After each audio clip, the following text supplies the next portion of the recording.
To kick off the panel, I'd like to ask you, Rintaro, from the perspective of the OECD. You're carrying out very interesting work in this area, particularly looking at this question of alignment. What are your sort of priorities that you see in terms of financial policy reform? Thank you, Nick. It is my pleasure to join this panel just before the cocktail, the very last session. Before the panel addresses an innovation in financial regulations, I'd like to offer some perspective on the nature of broader policy challenges that need to be tackled. When we think of policies for the low carbon transition, we traditionally think of core climate policies, such as pricing a strong and credible price on carbon and fossil fuel subsidies, exploring, that kind of reform which intends to incentivize or internalize the external cost of carbon emission. These policy reforms remain fundamental to reducing emission at the lowest possible cost. But the impact of these core climate policies can be undermined by policy misalignments in other policy areas, like investment, taxation, trade, innovation, land use. Those existing policies and regulatory system are hardwired to a fossil fuel world. And governments now need to rethink those fossil fuel wiring in many areas, of course, beyond core policies. This wider policy perspective has been subject of a new report prepared by the OECD jointly with our sister institution, IEA, NEA, and ATF. The title of the report is on aligning policy towards transition to a low carbon economy. This is a first diagnosis of misalignments in the area of policies between pre-existing policy and regulatory frameworks in sectors essential to a low carbon economy and climate goals. In 10 days, the aligning policy report, this report will be presented to the OECD ministers for their consideration. Some of the questions raised in the report relates to the financial system and regulations. For example, is the current regulatory frameworks conducive to low carbon long-term investments? Financial stability is certainly a prerequisite to any kind of investment, including low carbon. However, some new regulations like Basel III on the financial sector could have undermined, it is an unintended consequence of their regulators, which tend to be reward short-term over longer-term investment. Second example, how do financial incentives provided by remuneration structure, fiscal measures, and performance appraisal favor short-termism? Perhaps my next door BOE expert could explain about it. Thirdly, how can greater transparency and harmonization of corporate disclosure and on climate risks and liabilities that could encourage climate-friendly investment?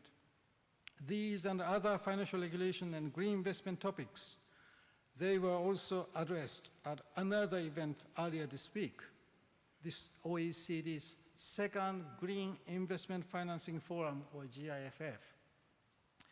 Discussions at the GIFF this week between governments, institutional investors, public financial institutions, green investment banks, and active civil society people and green bond experts, they provided some key takeaways which are particularly relevant to today's panel.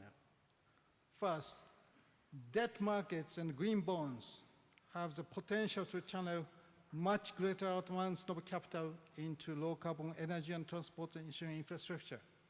And there is interest in exploring how green bonds can be used to fill other investment gaps, such as for adaptation. To realize this potential, policymakers must facilitate and promote larger, more standardized investments through aggregation and securitization. Second, Other investment channels for institutional investors in clean energy shall promise, including yield costs and direct investment.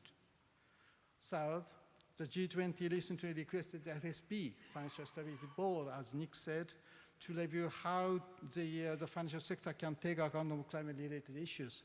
I have long been participated in a FSB discussion, but I've never heard the word green. This brings matter of climate and climate policy risks into the sphere of international financial regulations and offers an opportunity to start addressing important policy misalignment.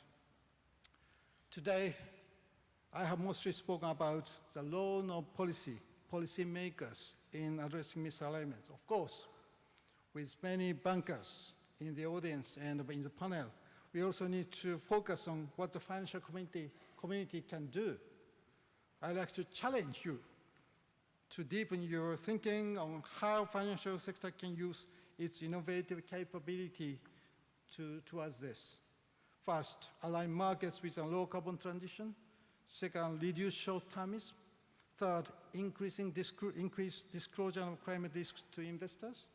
And lastly, create incentives for a much greater shift towards low carbon investment from billion to trillion.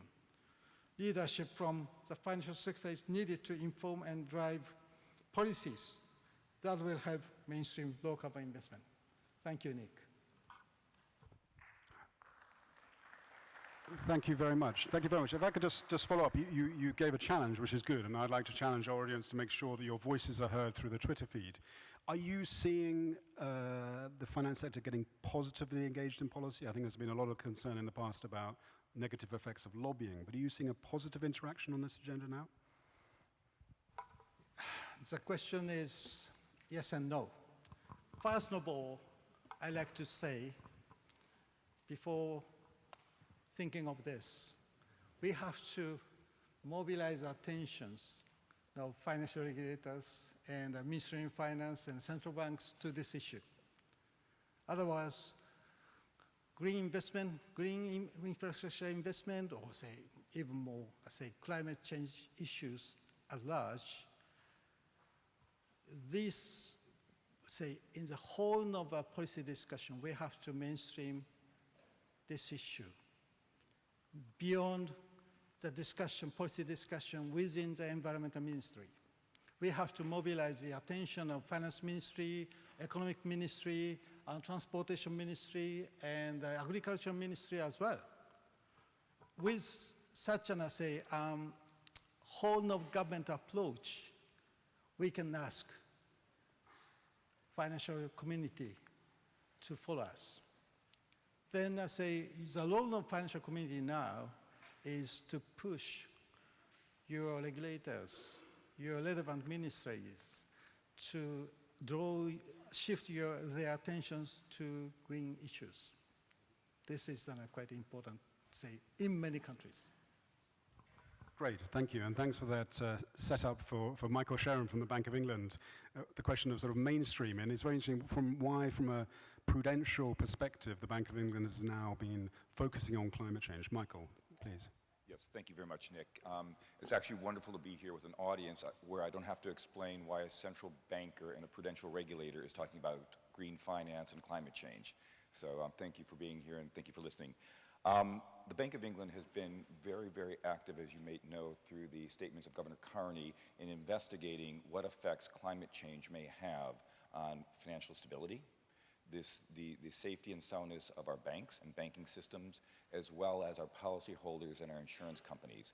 That's the spectrum, that's the paradigm in which we are looking at climate change under. From that paradigm, we were asked by the UK government, by DEC, to look into a piece of the financial system and understand how well they've adapted or not to climate change. And that piece of the system was the insurance industry. So what we did is primary research. We went out, not only did we send out questionnaires, which you can get good and bad answers from, even though it did come from your prudential regulator. They did come back, but then we followed up and we did very granular 1-2 hour interviews with them to really understand what they thought about it, what they were doing about it, and how they addressed it. And this is both general insurance as well as life. And climate change affects these two types of insurance differently, but equally importantly. For the asset management side, as you might suspect, the life is very important. And for the physical manifestations, the GI is very important. And it probably isn't a big surprise to you that some of the companies were extraordinarily switched on. Some of them had scientists working since the 1970s and have been following this and were very sophisticated in their thoughts, and they gave us things to think about in terms of potential prudential risk, and others were less engaged. And right now we're in the process of finishing up this report.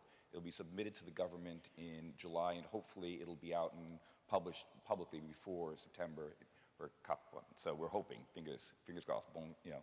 But that is our first big piece of work that we did. But from there, you may have heard the governor mention things like stranded assets, i.e. the mispricing of assets, and there's been a lot of discussion on this. Secondly, you may have heard him talk about the tragedy of horizons. Again, short-termism. Are we investing in the short term? Are we not using our fiduciary responsibilities, both in insurance and other asset management, correctly? And the other third one is disclosure, and there's been a lot of talk around that, because ultimately, if you're not disclosing everything from your accounting principles, from the amount of carbon you're using, how can anyone make a good decision? Now, we're the central bank and the prudential regulator. So what we've decided to do, and this was part of a greater initiative within the bank, is we set up, it's called the One Bank Research Program. And what we're going to do is take some of the most fundamental questions, and some of the ones we've been talking about here today, and some of the ones around these three statements, we're going to begin doing in-depth research on. Over the course of the last year, with a tremendous amount of help, and we're indebted to UNEP and to Nick and Simon and the crew there, have helped us, introduced us, and to be honest, many of you stakeholders have been extraordinarily helpful to us in our inquiry. We're going to continue to dive deeper with people like you, academics, to try and rigorously understand what threats there are to both financial stability, i.e. what happens if you have mispriced, what are the secondary effects to that, when do environments collapse, i.e. financial environments, and what are the potential risks embedded in that. And we're looking at it not just from the physical point of view, i.e. the manifestations of climate change, and we've had some very interesting science, and we've picked up on that lately, but also from the transitional risk, the risk that's often brought up in terms of behavioral economics. And there's a whole suite of potential risks to the system there. Everything from disruption from technology, from policy changes. Stranded assets would certainly be one of them. Investor preferences would be extraordinarily important for this conference. And so the bank is, over the course of this summer, we'll take 3, 4, maybe 5 of these and do very, very deep economic as well as policy research on them to get a better understanding of what risks are posed both to the system and to the underlying institutions within banking. And that's something I think that we're really proud to be doing. And in addition to that, I guess the third quick suite, and we've been very lucky, and Nick alluded to this, is many of you have reached out. We've spoken to the PBOC in China. They're doing extraordinary work there. Brazil and so many other countries. So we think, if nothing else, the opportunity for all of us to meet and talk to each other from around the world. I think we're particularly lucky here with what great representation we have, having India and China, two of the most important countries in the world in this topic, here talking to us. So that's what the Bank of England's doing these days, and what we're hopefully will continue to do research on. Brilliant, brilliant, and thanks very much. And the Simon you mentioned is Simon Zadek, the other co-director of the inquiry, so he's here as well in the room. If I could just follow up, the tragedy of horizon is a wonderful poetic phrase. We don't often hear poetry from central bankers. What do you see as a tool to try and address that, overcome this horizon? Is this emerging practice of environmental stress testing? Is that one of the ways we can do that? Variety of ways to potentially look at that. Environmental stress testing is certainly one of them. Understanding the business models of asset managers, of banks, of insurance companies, where their exposures lie. Because if nothing else, one of the most important things that large institutions can do is signal. And if you understand, if you've got good information, you've done stress testing, thank you, you understand where your exposures are. If you don't know where your exposures are, how can you act? So we think that's very important. Additionally, the governor's made reference to distortions in the market, and certainly many of the asset managers are held to to benchmarking and how many standard deviations you are away from other competitors. Is that necessarily the right way to look at things, or maybe it's a distortion? We don't know yet, but it's certainly one of those things to look at, to explore. But certainly in some type of stress testing, further disclosure, and understanding what's a distortion and what isn't. Lovely, and I'm sure Fred Samama at the end will have some thoughts about asset management business models, so we'll go on to that. Please do start putting in your questions for individuals or for the panel as a whole, because we're eager to have some interaction. Ratin, we've been working with you, very, very good to be working with you in India. It's a very exciting time, lots of opportunities in India for investment. How do you see this question of the sort of financial rules of the game and where policy reform is needed? Thank you, Nick, and it's nice to be here with, as you said, a very diverse audience. Let me sort of start by sort of saying that I was somewhat puzzled by two things. One will come a bit later, that emerged across many presentations in the morning, which talked about the whole climate finance issue as essentially addressing risk. Where I'm sitting, climate finance is an opportunity. The word risk doesn't really come into it. And I'll tell you why, and I'll begin there. The big problem that India and many other developing countries have is accessing sustainable finance, sustainable in the sense of credible, predictable, long-term finance for infrastructure. We don't have a problem attracting foreign direct investment for Walmart, not at all, or IKEA. But we have a big problem getting people to invest in ports, railways, the power sector, etc. And part of the reason for that is regulatory risk. So for us, sustainable finance is an opportunity to sort of engage with the global financial system to increase their appetite for investing in places we want them to invest, which is traditional infrastructure, and therefore for us it is an opportunity. So the world view coming from India is somewhat different from the sort of risk view. In this, we have many obstacles in the way the global financial system is structured.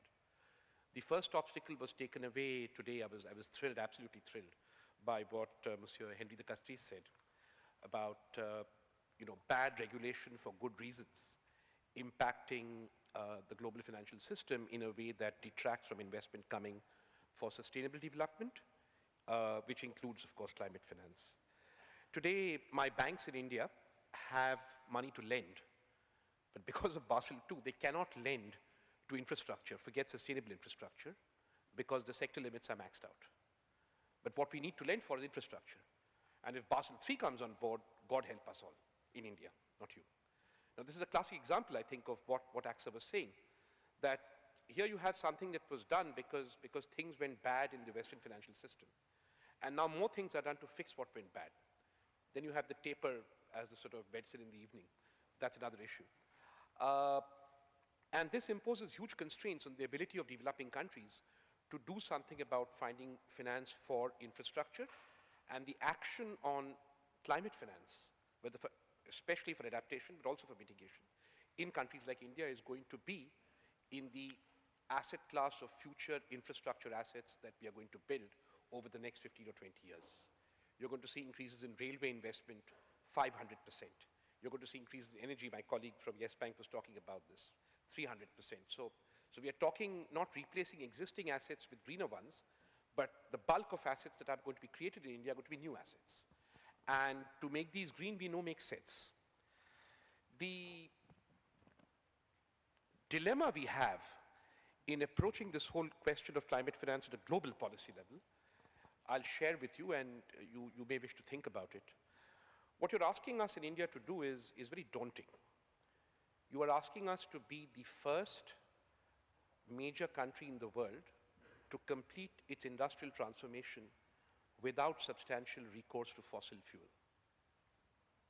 You are asking us to be the first major country in the world to complete its industrial transformation without recourse to fossil fuel.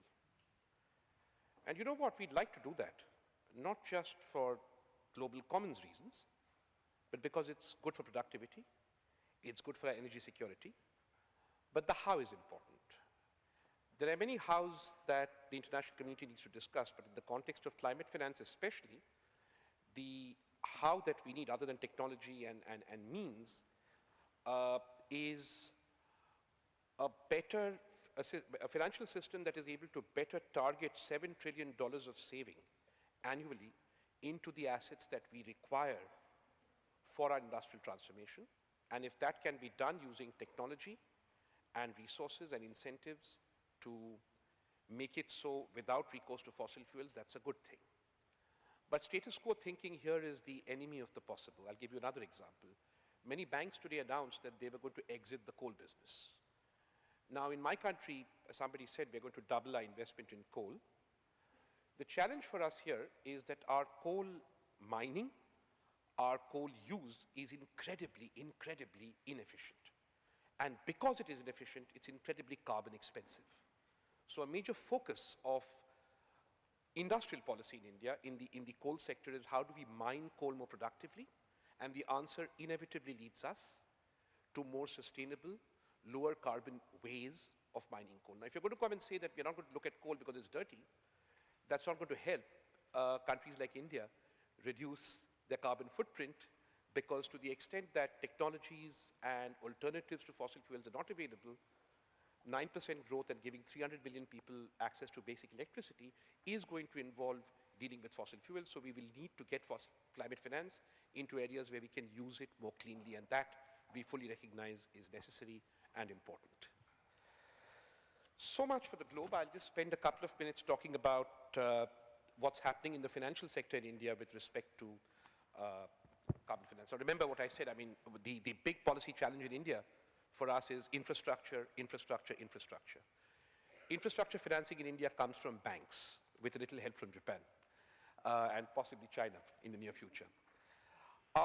We have the Basel problem, but we also have an issue in enabling banks to incorporate the returns from efficient productivity increases in increasing investments in sustainability in their credit appraisals.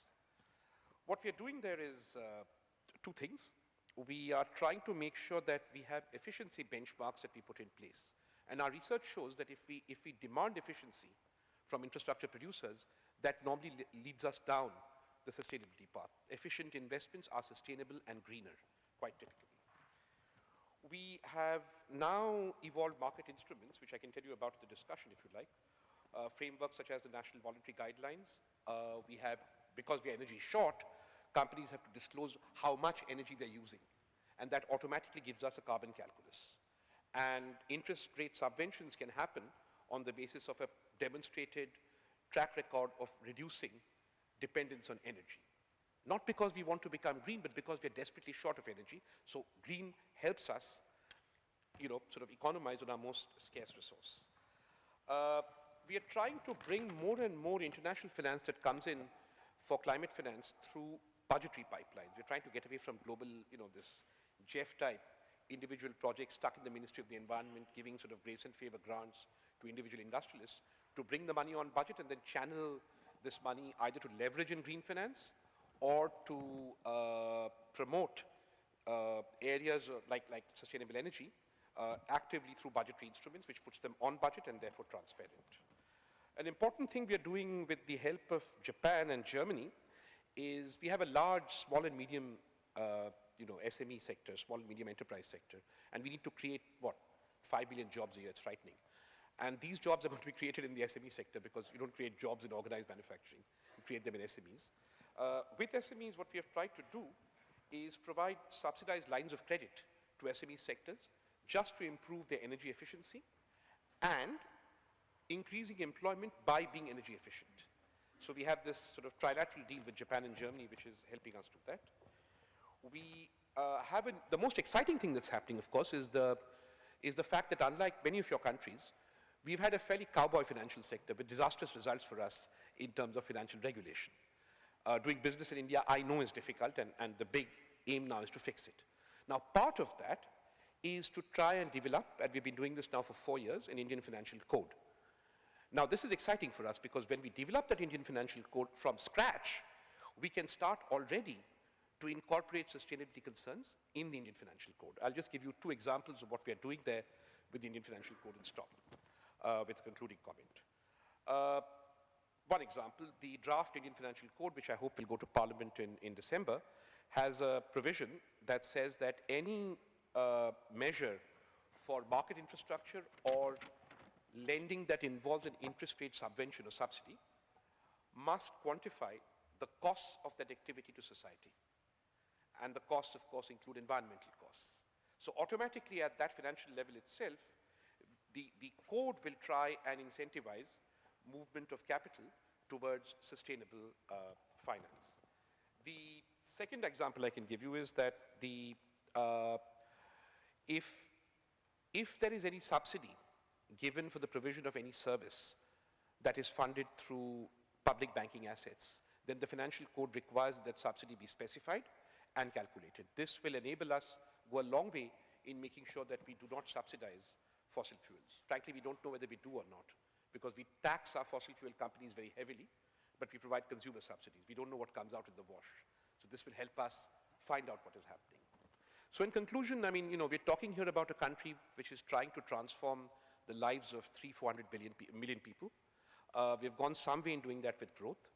The biggest impediment to that now is the cost of doing business and the fact that our productivity today is 5 times lower than China's, although the labor costs are twice as high. So we simply aren't able to capitalize on the opportunities we have because of low productivity. We see a win-win game in cleaning up our act. That will increase productivity, but the international and domestic barriers to do that in terms of getting finance there need to be removed, and that would require, I think, much more of the attitude that the AXA chairman displayed today, which was thrilling, than the status quo so far. Thank you.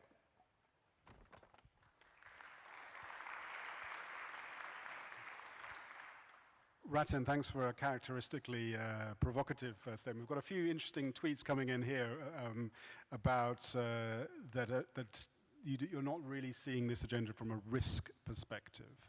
And I just wonder where you see issues of sort of, I don't know, natural disasters and maybe issues in the agricultural sector and investment there, water and so on. How are you looking at that perhaps from a risk perspective? Honestly, we've just had an earthquake on our borders. We have cyclones somewhere in the country every 2 years, and that's happened for the last 30 years. So the idea that, I have a risk management framework in place, but the idea to sell the idea that there is incremental risk arising at a national level or even in our neighborhood is going to be much, much more difficult. I think the risk is there and it needs to be dealt with. We host the Himalayas between China and us. We're fully aware of that. But these risks have been there for a long time because poor people have led risky lives. So it's not a matter of securing people who are hitherto secure against risk. It's a matter of securing hitherto insecure people against further risk. And that does require us to give them more secure livelihoods while protecting them against risk. And therefore, the language of risk is not a helpful language in the context of my country in dealing with climate finance. Wonderful, very, very clear. Rick, you have a wonderful world view looking out from the World Economic Forum, a center of many of the partnerships that have been driving progress on climate and other sustainable development issues. Where do you see the priorities from a sort of financial policy perspective? Thanks, Nick. And this is a session about the financial system. And I salute you and the UNEP for asking the big questions in your inquiry. And everyone looks forward to the results of the work.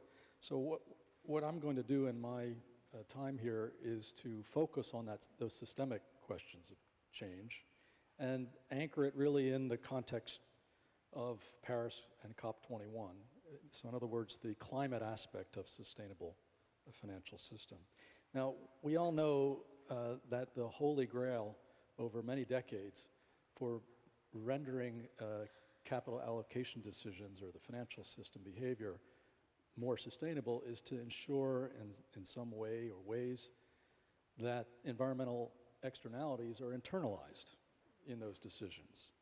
And that, again, as has echoed through the halls here over the last few days and over the last couple of decades in discussions and settings like these, that the most straightforward way and effective way to do that is, in the case of greenhouse gas emissions, is for societies to find a way to put a price on carbon, whether explicitly or implicitly, namely through taxes or cap and trade or through a direct regulation that sets performance or efficiency requirements that creates an implicit price on carbon.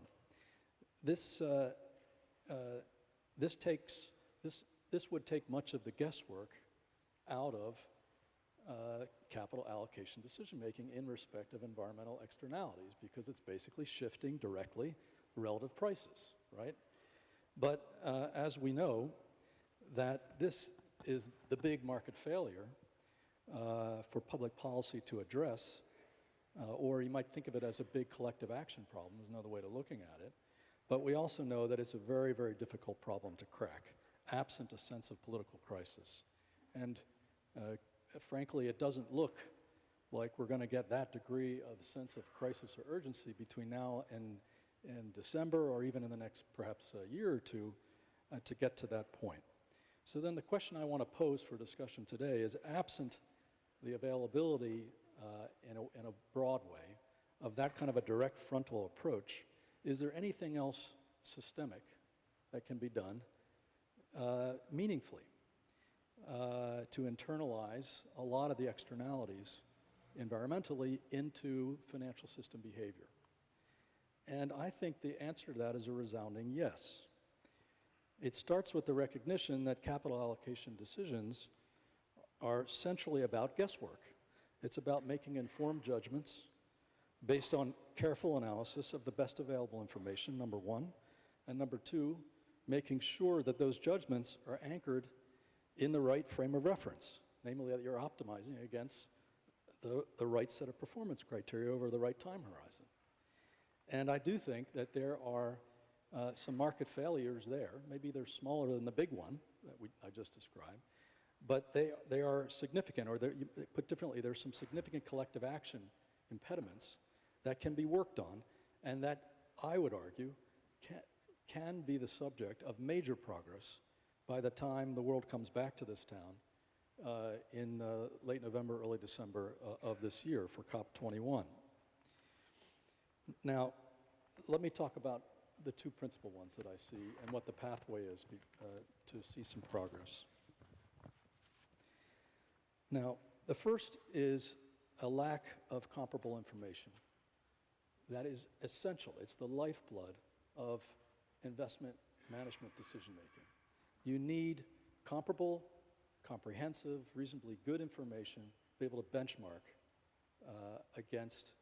across a wide range of different investment opportunities.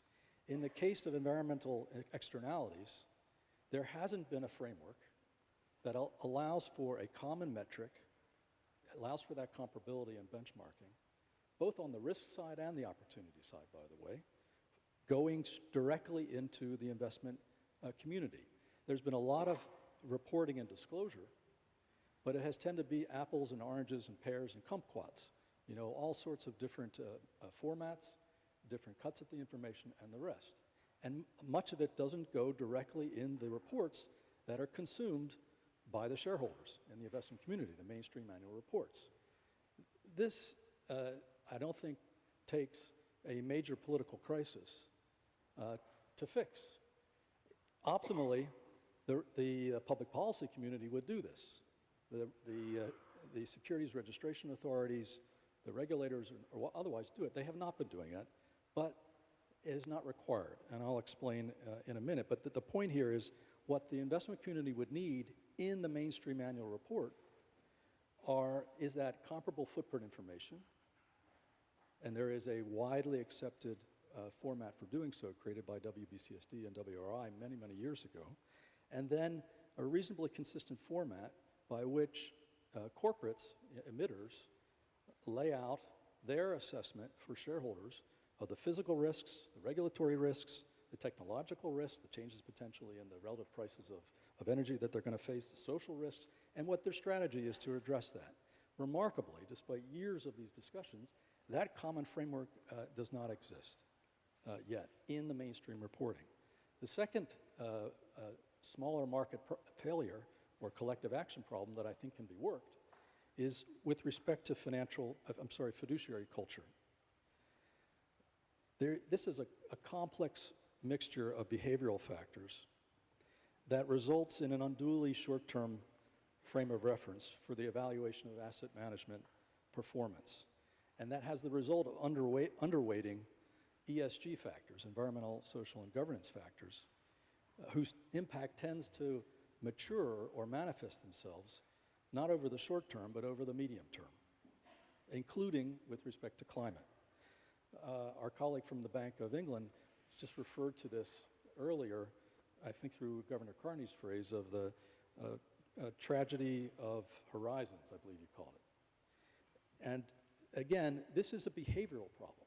This is not a problem that requires cabinets to risk, to put in a central plank of their election campaign and to rise or fall on that. Or it doesn't require a huge shift in weather patterns to raise an uproar and create massive, these are technical issues. And in fact, the culture of financial, regulatory, and accounting and investment behavior norms over the years has not come principally from the public sector taking the lead.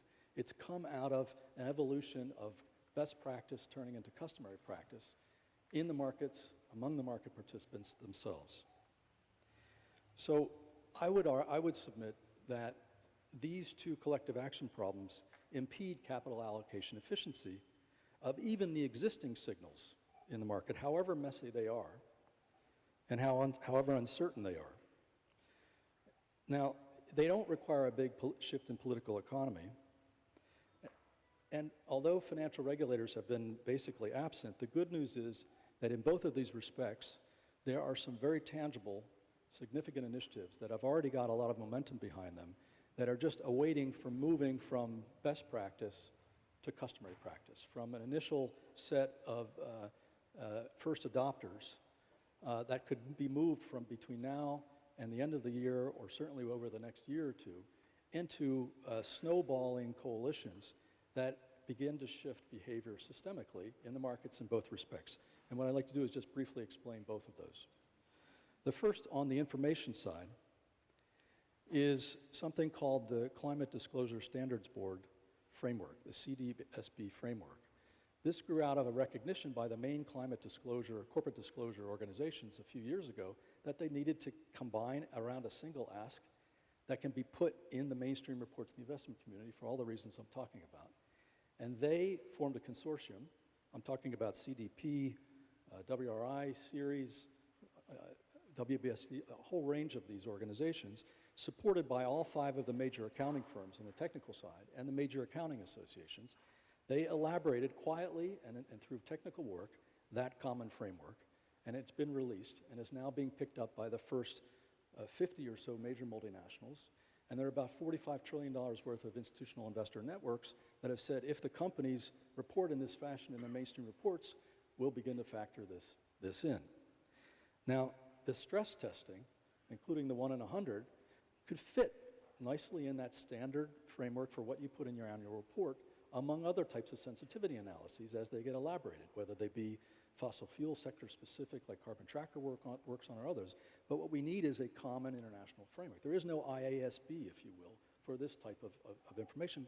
But nicely, the business and environmental communities have innovated to put it together. It now is awaiting to be picked up and scaled. The framework will be expanded as of June 8th to include forestry and water and other non-carbon aspects of environmental externalities. So this is an asset that can be picked up and can be a deliverable in COP21. The second thing on the fiduciary behavior. Here, in my view, the top of the investment food chain, investment value chain, if you will, are the big institutional investors, the owners of the assets. If they decide, as they've been prodded to here in France by the announcement this morning or earlier this afternoon, if they decide that they need to take a very specific look at the carbon performance and risk and opportunity within their portfolios, and that they insist that this work be done in the asset mandates that they let out to the asset management companies, if a sufficient number of those very large public, often public, but not necessarily public, institutional investors decide that that's the way they interpret fiduciary responsibility, that de facto they're taking more than a quarter by quarter, they're taking a medium-term view, and they want ESG, in particular these climate-related considerations, to be very specifically analyzed and be part of the asset management pitch that is made, then I can tell you, I have a reasonably high degree of confidence that the asset management industry, which is highly competitive, will orient itself very quickly to figuring out the best kinds of ways to do that. They will compete like mad against it, and this will begin to ripple as a best practice into maybe more of a customary practice through the behavior of other fiduciaries and the way you let out contracts, asset mandates. The bottom line is if that's done, and indeed if they took the step to say that we're only going to let out, or the majority of the mandates are going to be medium-term mandates, not one-year mandates, that would have a huge systemic potential effect. So both of these, and I think this is best epitomized by something called the Portfolio Decarbonization Coalition, which is a group, as I understand it, of 11 initial major institutional investors who've decided to think about taking a very specific step in this direction. That's something to build on between now and December. So we've got both of these things cooking. They're really very practical building blocks. They don't require big policy judgments. They don't require the FSB or each of the regulators from a regulatory compliance to take steps, although frankly the FSB's process to now look at climate change would be useful. And I would just add that simply something that would be enabling here would be for those regulatory authorities, be they on the security side or on the banking side, to simply articulate informally to their financial communities that these two best practices are very constructive. They're what one would expect of good financial governance within a company on the one hand or on a fund on the other. That confluence of factors, public-private innovation, echoed by some soft guidance from the public authorities, I believe in both of these respects could do a lot toward making the financial system much more sustainable. It's systemic change in behavior. And I think we should take advantage, just to close here, of the enormous opportunity created by the French government in saying that this COP will be different from all previous COPs in the following sense, that it is not only going to be viewing the outcomes of the COP solely as the UN negotiations among foreign and environment ministries, but they have also said that what they call the solutions agenda, that is to say the business-led and public-private initiatives about scaling practical behavior, whether in developing countries, developed countries, is going to be considered part of the outcome of the COP. And they have indicated that that's going to be part of the main part of the program. These two pieces would be a very salutary part of that, and I think the world ought to, including many of us who work in the private sector and the civil society communities, ought to take full advantage of it. Thank you. Great, thanks very much, Rick. Just 2 points there. There's some great work being done by the PRI, UNEP FI, Global Compact, and also the inquiry looking at this fiduciary issue and the results of that, actually how much this is a barrier, what we do to actually align the attitudes of asset owners with these issues. So that will be coming out in September, so fits the time frame. I think what I'd like also to ask the audience is I'm hearing a number of things from our speakers about which could go into the list of ingredients for what the G20 requested FSB, how that should be framed. So if we're thinking about the FSB, as Rintaro said, they haven't heard the word green before. They're scratching their heads. They've got to look at a complex, uncertain thing like climate change. How can we help them actually focus their job? We've heard about transparency. We've heard about fiduciary and prudential issues, but I'd like to hear your questions. What would be your key recommendations on the issues that actually this FSB initiative should be looking at so that it delivers timely, precise results by Paris? So I'm looking at the Twitter screen. I want your suggestions coming up soon. Dr. Wang Wang, it's great to have you here. It's been lovely to work with you in China at the inquiry, work being led by my colleague Simon. We've been very impressed by this very systemic approach to thinking about green finance. We'd love to hear your perspectives on how you see this. Thank you, Nick. Thank you for the invitation. I'm now a unique Chinese speaker, so maybe today I'm a unique Chinese participant. But China is the most population country in the world, but now I feel very lonely and alone. And I'm thinking now that why not invite more and more Chinese to enter the conference instead of shopping outside? And And why? Because climate change, you know, and climate finance is so important. And 1 month ago, China established official organizations. We call it Green Finance Committee, and I was selected as Secretary General. And Lieutenant Sang, Secretary General, is often doing something, like always doing, very busy doing. But the problem is that even as a Secretary General or a professor in a university, I'm still find that the green finance or the climate finance, it's a very, very new term in China.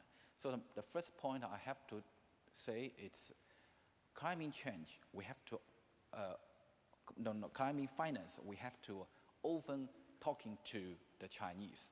So if we have the Chinese support the climate finance, we will be much more successful in the future.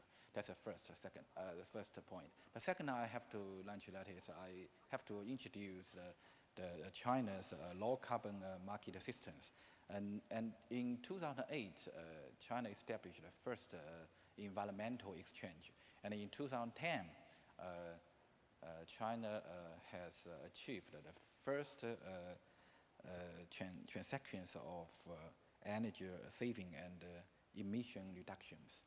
But now the problem is, I have to say that nowadays in China, the low carbon market system is still not very measured. And the uncertainty of risk reduce the passion of the investors. So I have to say that is we need help China. We need push the China and the Europe cooperation. And in my opinion, that is in the climate finance that European country like the professor and China like the students, but maybe the postgraduate. And that's the second point I have to say. A third point, that is I have to say the China's development value.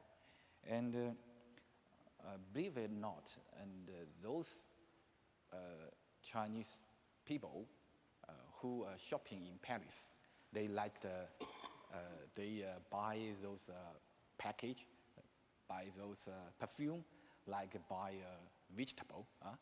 But I have to say, they not represent all the Chinese.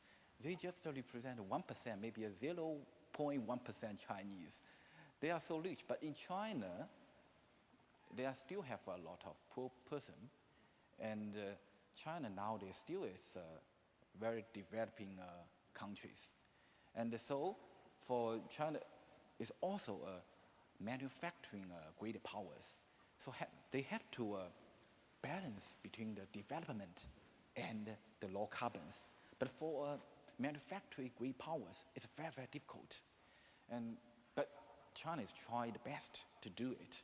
And China is one of the earliest to join the Tokyo Protocol country. And China realized that deal with climate change is an international obligation. And last year, in 2014, China's carbon intensity fell by 38% last year compared to the 2005.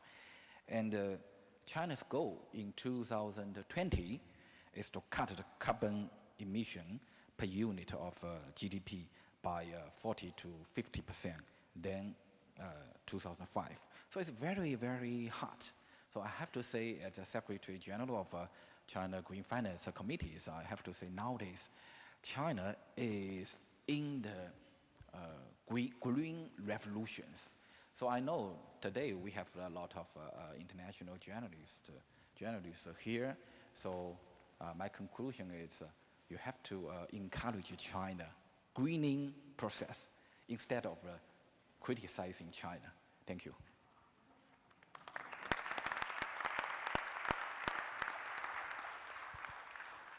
Thank you so much, Wang Wen. So I think that's a message for the French visa department. Expect a lot of Chinese visitors from the business and finance community later in Paris. So the Good, very good point, well made. And I think this point about encouragement, absolutely important.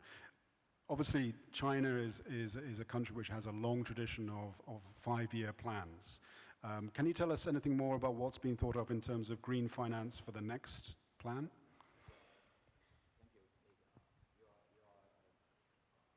The China policy very much. And every 5 years, China have a strategic plan.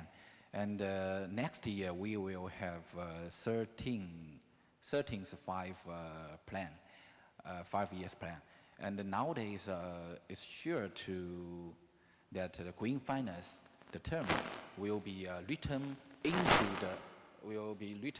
the documents of the 13 5 years plan. So it's sure that green finance, even it's very new in Chinese society, but it become one of the final decisions. So we try the best. Wonderful. So that's one of the things we can look forward to after Paris. The next Chinese 5-year plan, green finance at its heart. So, Fred Samama, you're on a policy panel. You're from the private sector, from Amundi, a great French asset manager. We've heard about business models, and how are you thinking strategically about this, and where do you see policy support helping? I think Rick gave us a very interesting suggestion about the dynamic between market innovation and public innovation, how those can come together. So where do you see policy support helping your process in the asset management business? Yes, thank you, Nick. I will start with an observation and how governments can play a role. The observation is that more and more long-term investors are now tackling climate change-related risks. And for 3 reasons. Because they think that there is a market failure regarding climate change risks. The second is that they benefit from innovation, and the third that they benefit from the examples of their peers. So in terms of market failure, right now markets are saying that the probability of polluting companies or companies having stranded assets to be penalized, this probability is pretty low. And long-term investors are saying, well, if I think that this probability is 15, 20, or 50%, then I have a risk that is not correctly rewarded. And then it becomes my fiduciary responsibility to identify these risks and to reduce their weights in my portfolios. So now more and more long-term investors are saying climate change means risks that are not correctly rewarded, and again, risk management, I need to reduce these exposures. The second point is financial innovation. These risks are not so simple to address. So you've heard that many times. The good news is that many new players or existing players are developing innovative solutions to address these risks over the long run without impacting the market exposure over the short run. And you have other solutions like engagement or disinvestment that are working as well, or different initiatives related to the green bonds. My point here is to say that there's a new series of innovations to help long-term investors to address these risks. And third, the other good news is that the asset owners that are exploring this new field are benefiting from the examples of their peers. And President Hollande and Finance Minister Sapin, and you were kind enough as well to mention the Portfolio Decarbonization Coalition that was created under the umbrella of the United Nations to gather all the doers around the world that are already decarbonizing their portfolios and accepting to share their best practices with their peers and with all the other long-term investors. So the point was to say people are scratching their head around the world to find these solutions, and if we can gather them and if they accept to share this knowledge, it will accelerate the transfer of technology to the community of the long-term investors. And so, as it was mentioned, we are glad to report that we already have $45 billion of commitments. And it sends a very strong signal. It says that to all the other asset owners, It says it's doable now and it's scalable. So if you're a long-term investor around the world, you have a message in terms of risk management. That's your fiduciary responsibility. You have a message about innovation to help you. And you have a message that your peers are already taking action. So it's more and more complicated for a long-term investor to say, well, I'm not to do anything. More and more we see, and the Montreal Pledge goes into that direction, that people are opening the door and putting that topic on the table. So now to answer your question is how governments can help that. Well, there's a pretty simple decision that governments can implement at no cost. The fact to request the carbon transparency of the funds.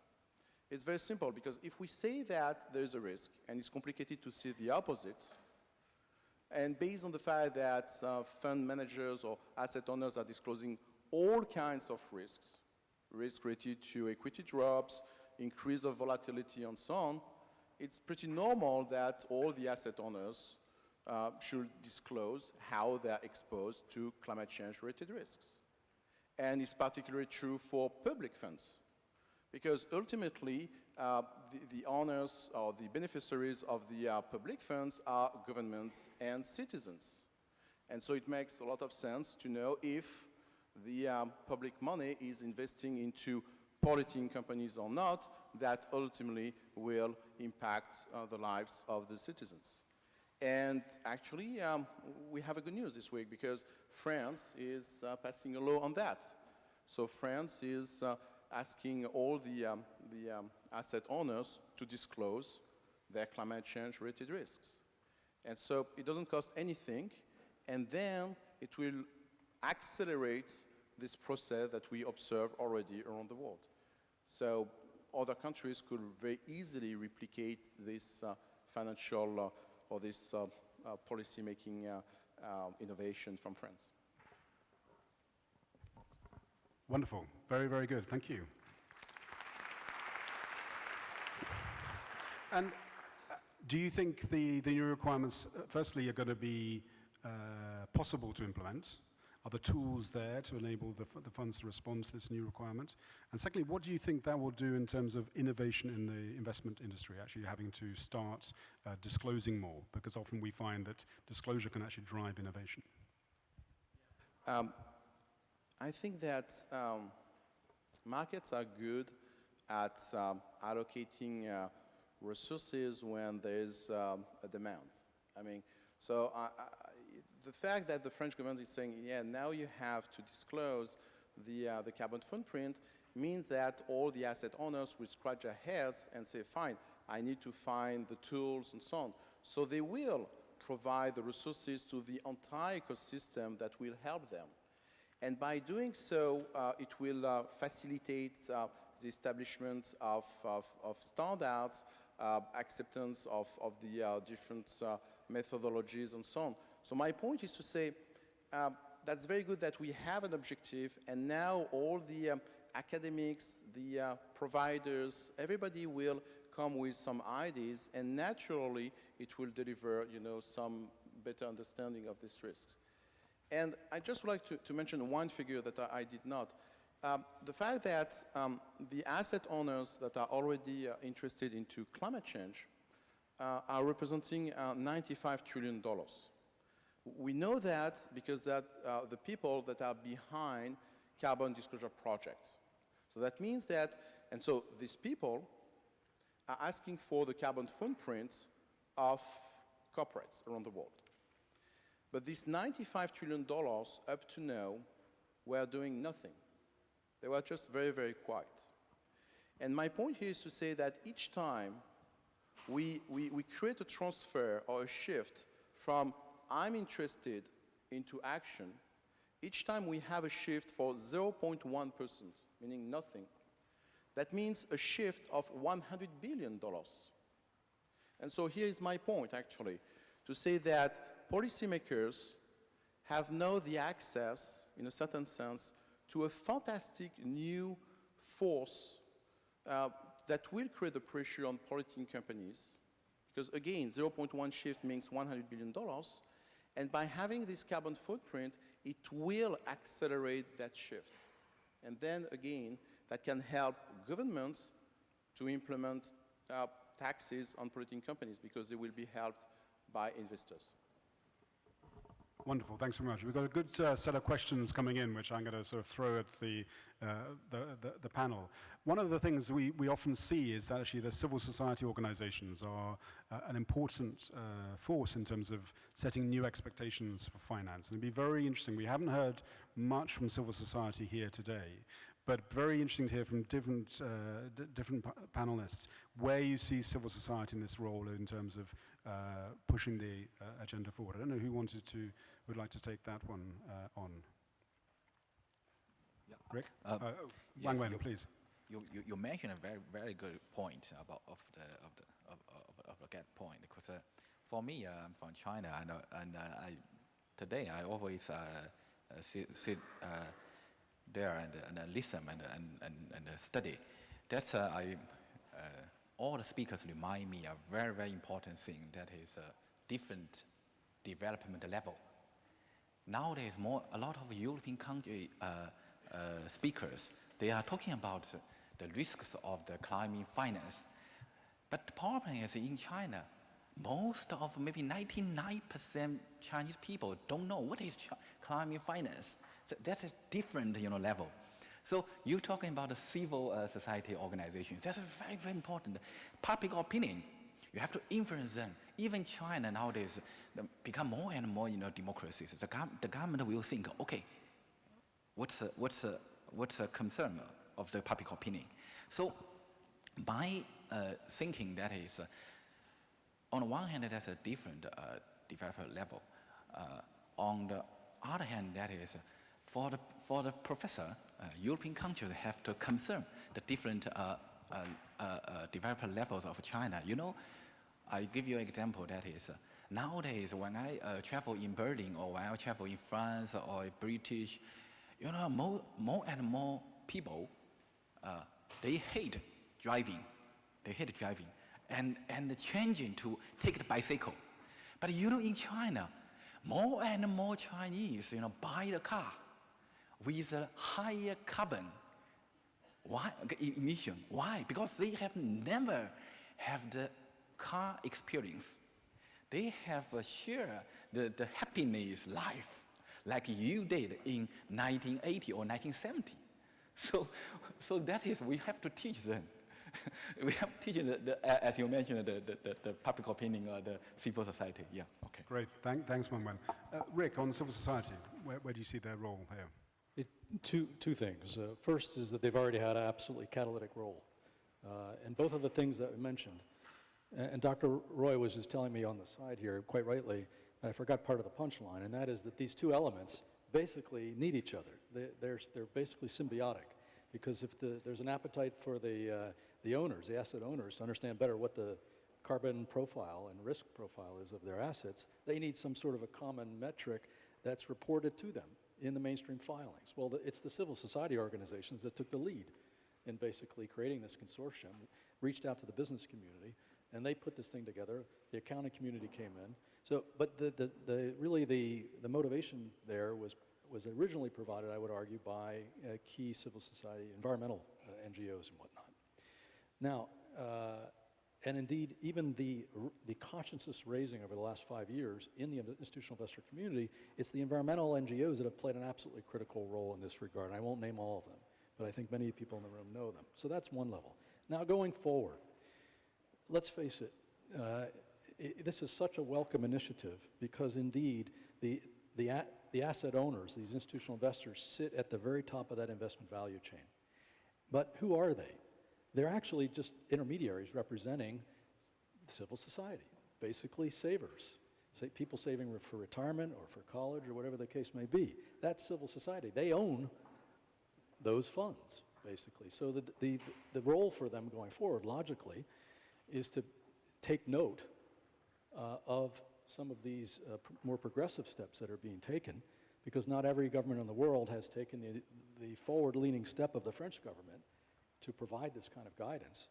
And civil society can help to spread that consciousness and create a wider demand for the funds themselves just to exercise better governance in the manner that's going to be required here in France.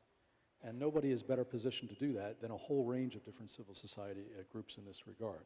So I view their role as absolutely critical. There are other strategies, of course, that civil society organizations can pursue in respect of climate investment, and I respect all of that, but this is an emerging new one that I think has potentially a cascading effect in the system. Great, thank you. I mean, there's a question here from Adam Wasserzug, which I think is very interesting. I was very struck on the snowy streets of Davos this year, meeting a leading Indian renewables entrepreneur and saying, we don't want your aid, we want your pension funds. What's interesting, maybe for you, Rintaro, and also for you, Ratin, I mean, how do we actually get those so-called partnerships working between sources of fund, the big pools of funds we've been talking about in the industrialized countries, where real money flows to the infrastructure you're talking about, this urgent infrastructure? Maybe you, Ratin, first, but Rintaro from the OECD, I'd be very interested in your perspective as well. Yes, thank you. I think that's the key question. I mean, for us actually, sustainable development is mainstreamed into our overall development process. So what we need from the international community, and there are a number of things you've said are very helpful actually.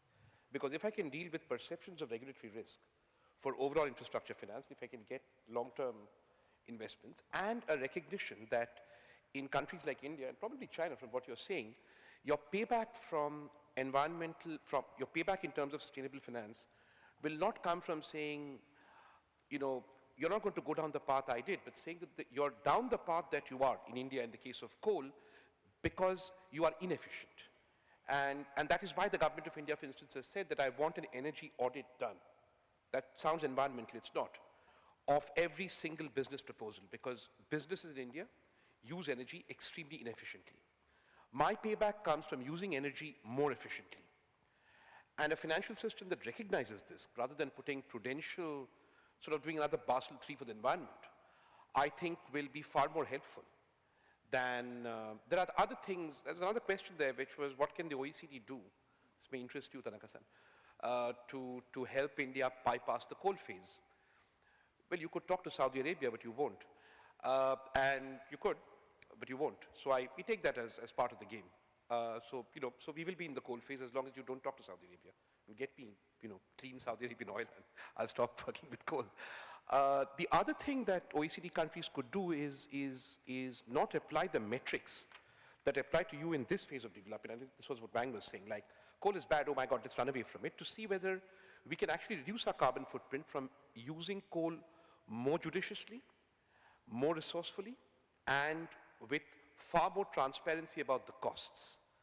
We are in a phase which, France and England were in the 1980s. In my city, in Delhi, 80% of children under 15 have the lungs of 30-year-olds, have the lungs of 30-year smokers. 30-year smokers. So it's not that sustainable development is not important, it's not that civil society is not concerned. The question is, what do I do about it, and how? So there needs to be an understanding that the path that we will follow will not be a path that, we are going to do what the OECD did minus the coal phase. That's not going to happen, and going down that path will result in unhelpful friction. What we need to ask is, how do these countries use resources efficiently enough to minimize the carbon footprint while undertaking the transformation? And if that means, if you can tell me how to do it without any fossil fuels, I'll do it. If you can tell me how to do it with as little as possible, that would be a much more productive conversation. First, of course, OECD members, advanced economies provide, money, support through Green Fund. Second, it is quite important to introduce emission pricing, which makes coal power generation, not only in India, but elsewhere, very expensive. Third, perhaps to show the future of renewable energy, particularly its cost, its future cost. We are discussing quite often the lock-in effect of the investment, particularly infrastructure. Once you invest in coal power generation now, it continues to produce electricity for 40 years, 50 years, in 2050 coal power generation will be quite expensive. So let them know in the long term which is a better choice. And to let them know how quickly the cost of renewable energy, particularly solar power generation, is getting cheaper.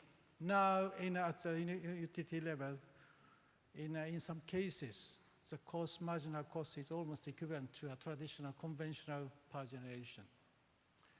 And lastly, mobilize institutional investors, like pension funds, insurance companies, sovereign wealth fund, those kind of institutional investors in OECD countries mobilize their money into the investment in developing countries. To attract that kind of investment, of course, we have to set a appropriate regulatory framework in OECD countries, but also assist developing countries to prepare favorable investment climate. This could attract the institutional investors now suffering from very low return for the short-term investment, could make a very, say, economically rational investment in developing countries, including India. And I'd like to just follow up, if I may. I mean, you talked at the beginning in a very powerful phrase about how many policies were sort of hardwired for the fossil fuel economy, which we're wanting to leave.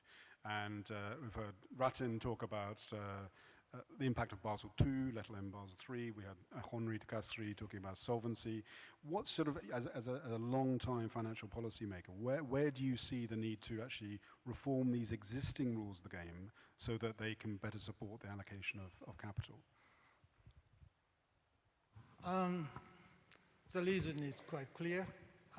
First of all, FSB or financial regulators, finance ministry, central bankers have been focusing upon, since 2008, for 7 years, 8 years, upon how not to repeat the financial crisis. So the mindset change is quite important. So this kind of forum is quite helpful to put the pressure upon those, and I say, powerful people sitting in the center of financial regulation system. Secondly, perhaps the pressure from private industry, private financial community, seeking quite promising investment return, minding also the concern expressed by the Bank of England people. To reflect that kind of concern, the private industry should talk to their policymakers, regulators. This is quite essential. Very kind, thank you. I see we have President of the COP, French Foreign Minister Laurent Fabius joined us, which is great. So I would like to ask the panel for your closing thoughts from different countries, from India, from China, from Bank of England, from OECD, really about the message that really we should be taking in terms of financial reform and climate through to the COP. So maybe Fred, if I can ask you to start the role. I would say to combine all forces. The incredible news is that for many years, governments and NGOs have tried to tackle climate change. We have observed over the past days that corporates were entering the game and now institutional investors. And by having this combination, and it will send signals coming from different directions to polluting companies. And any decision taken from the policy-making side reinforcing these different forces will be good. So my point here is to say, instead of having one pressure, by having multiple pressures on polluting companies, it will facilitate the objective of having a low-carbon economy. Thank you. From your perspective in China, Wang Wen, what would you perceive the one key priority? I think next year will be face a very good opportunity, because next year China will host the G20 summit, and our institute, Chongyang Institute for Financial Study, is a leading think tank for G20 study in China. We are leading the T20 China. I think next year, so we need your help, we need OECD help, we need a lot of countries' help, and to push and promote the green finance or the climate finance into the G20 leaders' communique. Great. Maybe there will be it's a very excellent mission. It's a very exciting mission if we can do that. So we try our best. Yes, thank you. Fantastic. So a very good way of taking forward the momentum of Paris. Rick, from your perspective, please.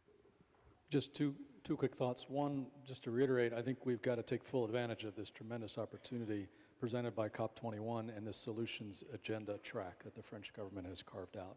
And we've talked about two very concrete things that interact in a dynamic way that could get done and could actually make 2015 the year that this transformation begins to scale across the capital markets. We should not miss that opportunity. We should encourage companies and funds to get on board these two trains that interact. Second thing is on the developing country aspect, which I didn't address in my comments. Basically, there needs to be some longer-term fixes, which has to do with improving the risk environment in countries by and large. But there's a bridging strategy here that we need to get more serious about, and that is to use the assets we have available in the way of public money to blend it much more effectively with the private capital that's out there, to mitigate the risk, to change the risk-return profile. We do not optimize the use of capital in international financial institutions, particularly development banks at both the national and multilateral level, for that purpose. We are working on an initiative with the OECD Development Assistance Committee, which will probably be announced at the Financing for Development conference in Addis, which is basically to create a platform of both the governments that have risk mitigation Rick, and I think we need to co-investment speed up, sorry. ability to plug in, as well as the whole investment value chain to link up their investment processes much better for this purpose. Thank you. So, quick Ratin from you. I must take advantage of the fact that Mr. Fabius is here to say that many things are quite depressing about the development conversation today. Post-2015 SDGs, we're not happy, FFD is in a mess. But the one thing that's going really well is the discussions at the COP. And I think they're going well because the COP has very encouragingly looked at the climate finance issue in the context of the constraints that developing countries face in accessing global finance.